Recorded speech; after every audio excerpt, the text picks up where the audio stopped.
नाज़रीन, करनाल में सियासी दंगल जारी है और सियासी दंगल के बीच जोड़ तोड़ की सियासत हो रही है और एक दूसरे पर इल्ज़ाम तराशियां भी हो रही हैं। इस दौरान लोग क्या कुछ कहते हैं, पहले लोगों का सुनते हैं और उसके बाद हम आप तक पूरी तफसील पहुंचाएंगे कि क्या करनाल असेंबली हल्के में कितने उम्मीदवार इस बार मैदान में हैं। हम तो ये सोचते हैं कि सब लोगों को बाहर निकलना चाहिए और वोट देना चाहिए। वोट कास्ट करना बहुत ज़रूरी है, ये वोट देना हमारा हक है, लेकिन इन सबको लोगों को ये सोच कर वोट देना चाहिए जो अपने लिए अच्छा लीडर हो, वो चुनकर अपने लीडर को ये वोट दे ताकि हमारा वोट अच्छी जगह लगे और हमें इसका कोई मफाद मिले। आके वोट देगा इंशाल्लाह, वोट अस जैसा जरूर नहीं करता इंशाल्लाह वोट देते को।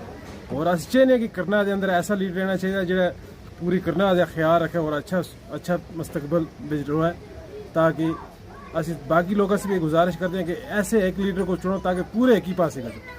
मेरा वोट उस शख्स को जाएगा जो करनाल के लिए अच्छा हो इंशाल्लाह, जो करनाल की तरक्की के बारे में सोचे, जो करनाल के यूथ के बारे में सोचे, जो करनाल की हमेशा डेवलपमेंट के बारे में सोचे, मैं उसको। लेकिन ये वाहिद इलाका है जो परेशान है इस इलेक्शन से। क्यों परेशान है? क्योंकि इलेक्शन से पहले हमारा सियासी कत्ल किया गया है। ये इलाका जो है दो इलाकों के अंदर तकसीम किया गया है। हम डर रहे हैं, हम तरक्की के एतबार से हम इस मरतबा वोट के ताल्लुक से बात नहीं कर रहे हैं। इस मरतबा हम परेशान इस लिहाज से हैं, क्या पता कौन सा आदमी हम पर मुसल्लत हो जाएगा, फिर क्या वो इन दोनों इलाकों के जो हुकूक हैं उनके पासदारी कर पाएगा या नहीं कर पाएगा। तो इस मरतबा का जो इलेक्शन है बहुत ज़्यादा परेशान कुन है। उम्मीद यही करते हैं कि अल्लाह करे कि जल्दी ही जो डिलिमिटेशन 2026 का आ रहा है उसके अंदर वो जो है वो लोग भी सियासी तौर पर हमसे आज़ाद हो जाएं और हमें भी सियासी आज़ादी मिलनी चाहिए। तो लोगों के मसाइल है, बुनियादी मसाइल, उनके ऊपर फोकस नहीं किया जा रहा है।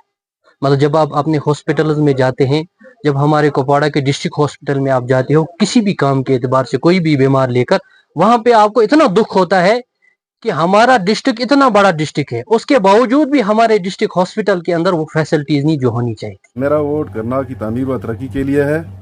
अभी मैंने ये डिसाइड नहीं किया है, तो मैं इंशाल्लाह अपना वोट दूंगा करनाल की तामीर व तरक्की के लिए। जो भी मुझे अच्छा लगे मैं उसे दूंगा। तो अच्छा करेगा करनाल की आवाम के लिए, लोगों के लिए। नहीं, कल इलेक्शन आ रहे हैं, 2 दिन में इलेक्शन हो रहा है यहाँ पे, सोचा तो होगा किसके हक में वोट देंगे? सोचा देखेंगे, जो अच्छा लीडर होगा उसी को देंगे वोट।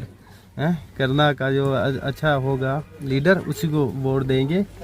यहाँ 1 अक्टूबर को पोलिंग हो रही है और पोलिंग के लिए लोग बेताब हैं और अपने अपने लीडर को जिताने की कोशिशें भी हो रही हैं। मैं आपको ये बताता चलूं कि करनाल असेंबली हल्के में अब की बार 8 उम्मीदवार मैदान में हैं, जिनमें नेशनल कॉन्फ्रेंस के पीसी के नसीर अहमद अवान, बीजेपी के अदरीस करनाई, अवामी इत्तेहाद पार्टी के फयाज करनाई के अलावा जो पीडीपी है, पीडीपी के फिरदौस अहमद मीर इस असेंबली हल्का से इंतखाब लड़ रहे हैं। अपनी पार्टी की अगर मैं बात करूं तो राजा मंजूर जो एक्स एमएलए थे, एक्स एमएलए करना, वो भी इस बार इंतखाब लड़ रहे हैं। सबसे बड़ी बात करनाल असेंबली हल्के में ये हुई है, जो बड़ी डेवलपमेंट हुई थी ये थी कि कफील रहमान जो 18 साल तक करनाल असेंबली हल्के पर बरजमान रहे, यानी करनाल असेंबली हल्के में जो एमएलए करनाल रह चुके हैं 18 साल तक, उन्हें इस बार नेशनल कॉन्फ्रेंस ने टिकट नहीं दिया, बल्कि उनकी जगह साबिक एमएलसी जावेद मिर्चाल जो पहले पीडीपी और उसके बाद अपनी पार्टी में थे, उन्हें टिकट देकर करनाल असेंबली हल्के से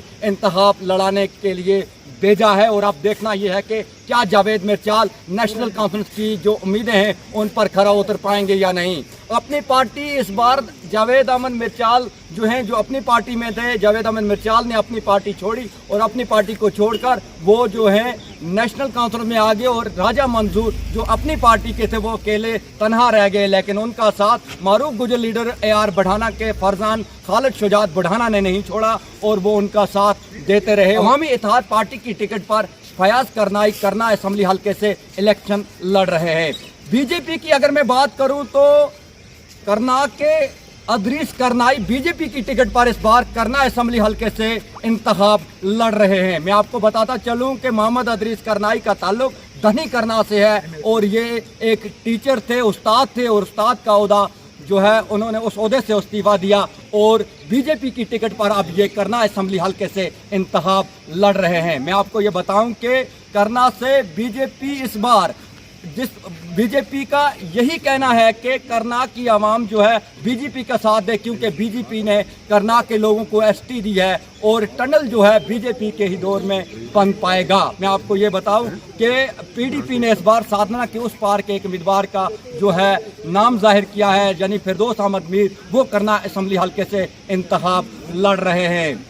पीसी जो है, पीसी ने एक नए चेहरे का इंतखाब किया है। डॉक्टर नसीर अहमद अवान करनाक असेंबली हल्के से इंतखाब लड़ रहे हैं। नसीर अहमद अवान जो हैं पीसी की टिकट पर अब जो है करनाक के उम्मीदवार होंगे और वो भी घर घर जाकर लोगों से वोट मांग रहे हैं। इसी तरह करनाक की अगर मैं बात करूं तो यहाँ 60,000 से ज़्यादा राह दहंदगान अपनी हक राह दही का इस्तेमाल करेंगे। इसके अलावा 70 पोलिंग स्टेशन यहाँ कायम किए गए हैं। जोड़ तोड़ की सियासत भी हो रही है, एक दूसरे पर इल्ज़ामात भी लगाए जा रहे हैं। इंजीनियर रशीद अभी तक वाहिद ऐसे बड़े लीडर हैं जिन्होंने करनाक का दौरा किया है, लेकिन आने वाले वक्त में तवक्का की जाती है कि बीजेपी की बड़ी क़यादत हो, नेशनल कॉन्फ्रेंस, पीडीपी या अवामी इत्तेहाद अपनी पार्टी, इनके बड़े लीडर भी करनाक आकर मुहिम चला सकते हैं और रैलियों से खिताब कर सकते हैं। इस रिपोर्ट के लिए लाइन ऑफ कंट्रोल के करनाक इलाके से मैं इशफाक सईद।